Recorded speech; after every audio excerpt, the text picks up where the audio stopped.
السلام علیکم ناظرین، اس ایپیسوڈ کی شروعات میں ہم دیکھتے ہیں حلیمہ آگے آگے جبکہ درسون اس کے پیچھے پیچھے قبیلے میں داخل ہوتا ہے۔ حلیمہ کو دیکھ کر قبیلے والے کہتے ہیں عثمان سردار کی پیاری بیٹی حلیمہ خوش آمدید۔ یہ سن کر درسون کہتا ہے حلیمہ عثمان صاحب کی بیٹی۔ حلیمہ گھوڑے سے اترتی ہے اور لوگوں کو دعائیں دیتے ہوئے آگے بڑھتی ہے۔ مرکزی خیمے میں جیرکتائی سپاہیوں کے ساتھ موجود ہوتا ہے کہ ارحان وہاں داخل ہوتا ہے۔ جیرکتائی آگے بڑھ کر اس سے گلے ملتا ہے اور ارحان پوچھتا ہے جیرکتائی صاحب کیا میرے بابا اندر ہیں؟ عثمان صاحب ساتھ والے خیمے میں ہوتے ہیں اور ارحان جیسے ہی ان کی جانب بڑھنے لگتا ہے جیرکتائی ارحان سے کہتا ہے وہ تھکے ہوئے ہیں اور آرام کر رہے ہیں۔ ارحان کہتا ہے میں پھر بھی ان سے ملنا چاہتا ہوں، مگر جیرکتائی پھر سے اسے روکتے ہوئے کہتا ہے وہ اس وقت کسی سے نہیں ملنا چاہتے۔ یہ سن کے ارحان بہت پریشان ہو جاتا ہے۔ اس لیے ملون خاتون خیمے میں داخل ہوتی ہیں۔ انہیں دیکھ کر ارحان ایک دم سے آگے بڑھتا ہے اور ان کے ہاتھ کا بوسہ لیتا ہے، پھر ان کے گلے لگ جاتا ہے۔ ملون خاتونوں سے لے کر دوسرے خیمے میں جاتی ہیں تو ارحان پوچھتا ہے میرے بابا؟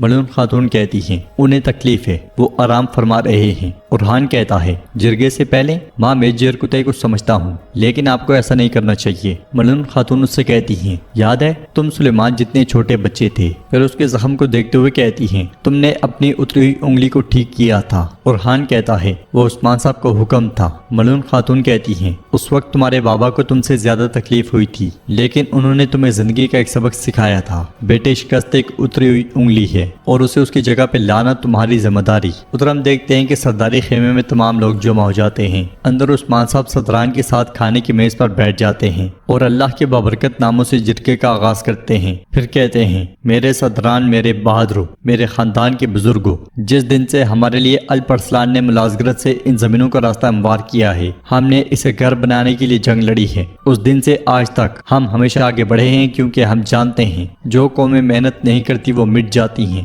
ارحان سردار، 9 سالوں سے تم بورسا کے ارد گرد طوفان برپا کر رہے ہو۔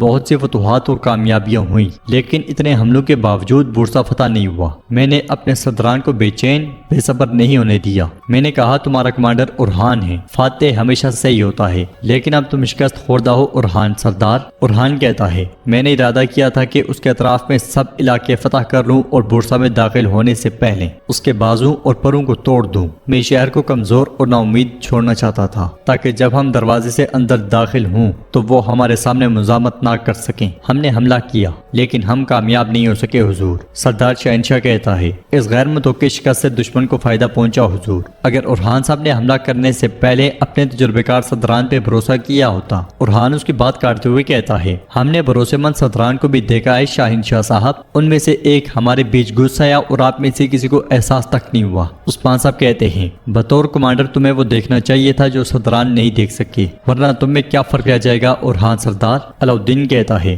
حضور یہ بورا صاحب، اسے اس کی سزا مل گئی، وہ ایک غدار کے طور پہ مر گیا، یعنی اس کے بارے میں بات کر کے محاصرے کا جائزہ لینے کا کوئی فائدہ نہیں۔ شہنشاہ کہتا ہے علاؤالدین صاحب ٹھیک کہہ رہے ہیں، ہمیں آگے دیکھنا ہے، لیکن ہمیں اپنی غلطیوں سے سبق لینا چاہیے۔ ارحان کہتا ہے میں نے برہان بے کے ذریعے دروازہ کھلوا کر حملہ کرنا چاہا، ہم نے ان کے بیچ میں ایک جاسوس رکھ کر بہت سے قلعے فتح کیے اور بہت سی بندرگاہیں جلائیں، اس میں کہاں غلطی ہے شاہنشاہ صاحب؟ اس بار ایسا نہیں ہوا، ٹھیک ہے ہمیں شکست ہوئی، لیکن حضور کیا آپ ہمیشہ نہیں کہتے کہ فتح اور شکست بائی بائی ہیں؟ شاہنشاہ سردار کہتا ہے یہ صرف ایک شکست نہیں ہے ارحان صاحب، یہ ایک آفت ہے۔ اوچی کہتا ہے ہم نے بورسا میں اپنے پہلے قدم پر ہی درجنوں جانیں گنوا دی، ہم بورسا کو بطور ایک گھر چاہتے ہیں، قبرستان نہیں۔ تو توران کہتا ہے اوچی صاحب جس چیز سے زمین وطن بنتی ہے وہ قبریں ہیں، کیا نقصان فتح کی قیمت نہیں ہے شاہنشاہ صاحب؟ تو شاہنشاہ کہتا ہے توران صاحب آپ ٹھیک کہہ رہے ہیں، نقصان فتح کی قیمت ہے۔ آپ کا بھائی کہاں شہید ہوا؟ توران کہتا ہے بیلیجک قلعے کی فتح کے دوران۔ شاہنشاہ اوچی سے پوچھتا ہے اوچی صاحب آپ نے اپنے 20 سپاہی کہاں کھوئی؟ تو اوچی کہتا ہے کیسٹل قلعے کی فتح کے دوران۔ شاہنشاہ ارحان سے پوچھتا ہے اور آپ ارحان صاحب آپ نے برہان صاحب کو کس فتح میں قربان کیا؟ یہ بات سن کے ارحان کوئی جواب نہیں دیتا اور اسے دیکھتا ہی چلا جاتا ہے۔ بورسا کے زندان میں فلاویوس برہان سے کہتا ہے میں بہادر آدمیوں کا احترام کرتا ہوں، میں معزز آدمیوں کا اس سے بھی زیادہ احترام کرتا ہوں، سپاہیوں اسے کچھ پانی دو، میرے آدمی 2 دنوں سے اذیت دینے کے باوجود بھی تم سے ایک لفظ بھی نہیں جان پائی۔ یہ کہتے ساتھ ہی فلاویوس برہان کو پانی پلاتا ہے اور کہتا ہے تم کم از کم مجھے اپنا نام بتا سکتے ہو۔ برہان کہتا ہے اپنے دشمنوں کا احترام کرنے والے آدمیوں کا میں بھی احترام کرتا ہوں کمانڈر۔ کمانڈر، میرا نام بوران ہے، لیکن تم مجھ سے اس کے علاوہ کچھ نہیں جان سکتے۔ فلاویوس پوچھتا ہے کیا تم عثمان صاحب کے دائنا بازو بوران ہو؟ جب عثمان نے میرے بابا کو مارا تھا تو کیا تم اس کے ساتھ تھے؟ بوران اس سے کہتا ہے مجھے بتاؤ کہ تمہارا باپ کون ہے، شاید میں تمہیں بتا سکوں۔ میں اپنے سردار کے ساتھ کاٹے ہوئے سروں کو شمار نہیں کرتا کماندار، فلاویوس کہتا ہے۔ بافیوس کی جنگ کا کماندار۔ بوران ایک دم سے پوچھتا ہے کیا تم موزلون کے بیٹے ہو؟ بالکل بالکل، تم اسی کے بیٹے ہو، تمہاری آنکھیں بالکل تمہارے باپ جیسی ہیں۔ فلاویوس پوچھتا ہے عثمان نے میرے بابا کو کیسے مارا؟ ادھر دیوان میں عثمان صاحب کہتے ہیں شاہین شاہ صاحب ٹھیک کہہ رہے ہیں، شہادت کی قیمت فتح ہے، شہید صرف تبھی سکون سے رہ سکتے ہیں جب فتح ہو، ورنہ قیمت ادا کرنی ہوگی۔ ہم نے کافی عرصے تک سے تمہارے ساتھ بہت سے میدان میں جنگیں لڑی ہیں شاہین شاہ صاحب، ہم نے بہت سے حالات میں بات کی اور ہم نے درست فیصلے کیے، ہمیں کبھی شکست نہیں ہوئی۔ جواباً شاہین شاہ کہتا ہے عثمان صاحب آپ کی بدولت۔ عثمان صاحب اس سے کہتے ہیں تم سے تمام کا راضی ہیں، تم جب سے ہمارے درمیان شامل ہوئے ہو تمہاری رائے ہمیشہ میرے لیے اہم رہی ہے، بتاؤ تمہارے خیال میں ہمیں کیا کرنا چاہیے؟ شاہین شاہ سردار کہتا ہے اورحان صاحب تھک گئے ہیں، جس طرح انہوں نے اب تک اپنی ناقابل تسخیریت سے دشمنوں کو خوفزدہ کیا، اس ناکامی کے ساتھ ان کی حوصلہ افزائی ہوگی، اور اس معاملے میں اس اورکائی کی بھلائی کے لیے اور بورسا کی فوری فتح کے لیے بھی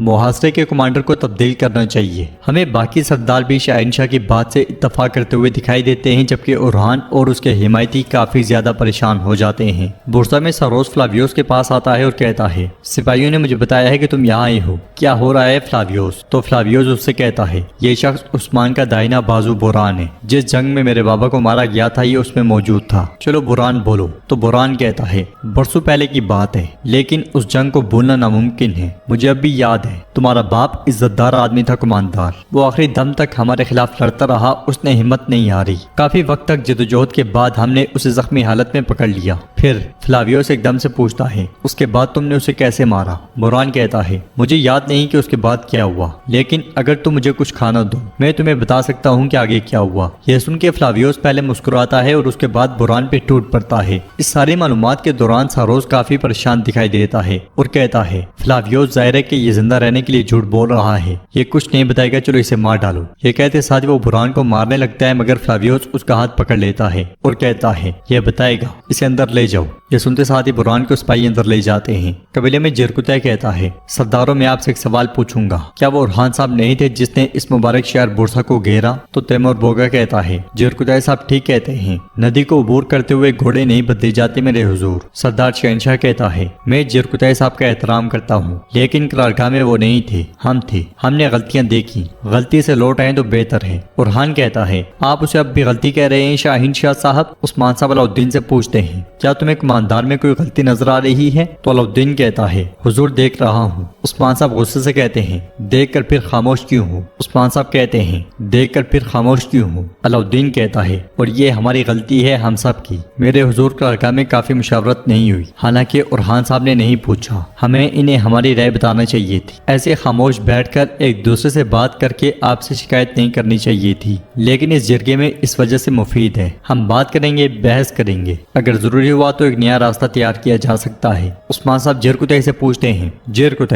تمہاری کیا رائے ہے، کیا ہمیں ایک نئے راستے کی ضرورت ہے؟ جرکتہ کہتا ہے میرے حضور اگر وہ یہاں ہوتا تو میں اور بوران صاحب کہتے کہ اورحان صاحب ضرور فتح حاصل کریں گے اور کامیاب ہوں گے، لیکن اگلی بار اورحان صاحب ضرور بورسا لیں گے، باقی جہاں تک ہماری بات ہے ہم اپنے حضور کے حکم پر عمل کریں گے۔ شہنشاہ کہتا ہے میں تمہیں سمجھتا ہوں جرکتہ، آخرکار تمہارے حضور تمہارے ساتھ ہی پلے بڑھے ہیں، لیکن اس وقت ابھی اپنے جذبات کو ایک طرف رکھ دو، ہمارے سپاہیوں کی امیدوں اور ایمان مضبوط کرنے کے لیے ہمیں ایک تبدیلی کی ضرورت ہے۔ اوچی کہتا ہے میں مانتا ہوں شاہین شاہ صاحب حق پر ہیں، نئے کماندار کے ساتھ ہم سب کو مل کر بورسا پر حملہ کرنا چاہیے میرے حضور۔ عثمان صاحب کے پوچھنے پر سردار شہنشاہ کہتا ہے حضور میں محاصرے اور سپاہیوں کی کمان سنبھالنا چاہتا ہوں۔ یہ سنتے ساتھ ہی علاؤالدین اور جرکتہ ہنس پڑتے ہیں۔ شہنشاہ سردار مزید کہتا ہے مجھے اجازت دیں، ان سرداران کے ساتھ جن سے میں جنگ کے میدان میں برسوں کندھے سے کندھا ملا کے لڑا، ہم بورسا کی دیواروں کو تباہ کر دیں گے۔ توران کہتا ہے اگر عثمان صاحب حکم دیتے ہیں تو اورحان صاحب بھی ایسا ہی کرتے،